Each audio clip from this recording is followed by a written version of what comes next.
cannot, it's amazing. I knew it was supposed to be calm, but I cannot believe how calm it is here. This is the ocean, and it's this calm.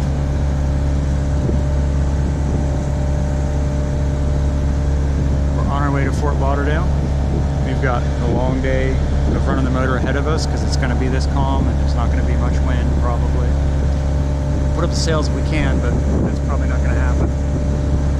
The sun is just coming up. We got up early in the morning, before sunrise. We wanted to make sure we got to Fort Lauderdale with plenty of time, plenty of daylight to get anchored and everything.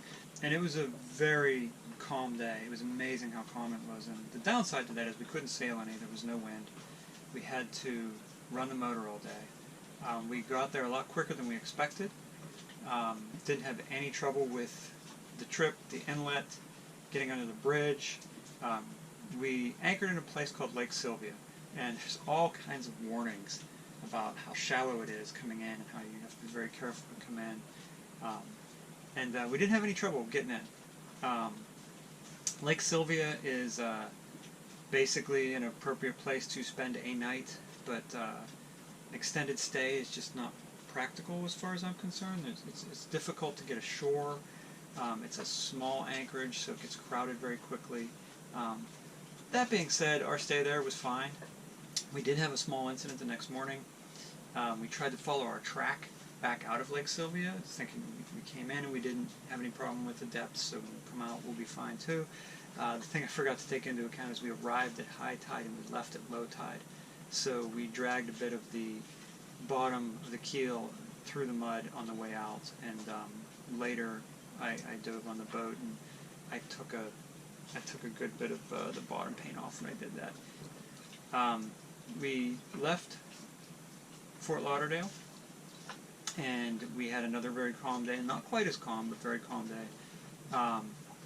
We did have some wind. We tried to sail a little bit, but unfortunately the wind was coming pretty much directly from where we wanted to go. We tacked back and forth a little bit, but there was a little bit of current too, so even tacking we weren't making very good headway. So we ended up taking the sails in and motoring most of the way down to Miami. The Miami trip also went without incident. We spent the night in the stadium, the anchorage. So we spent one night in Miami.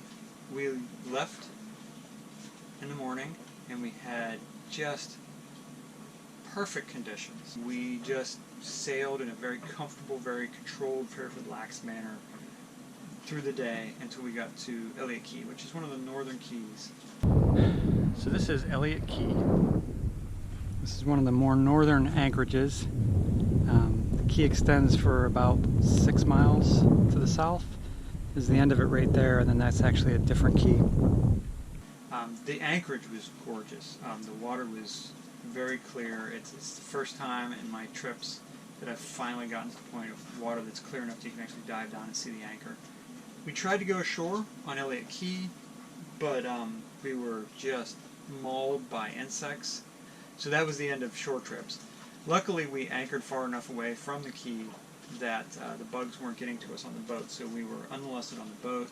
And the next morning we got up and we made the trip down to the northern part of Key Largo.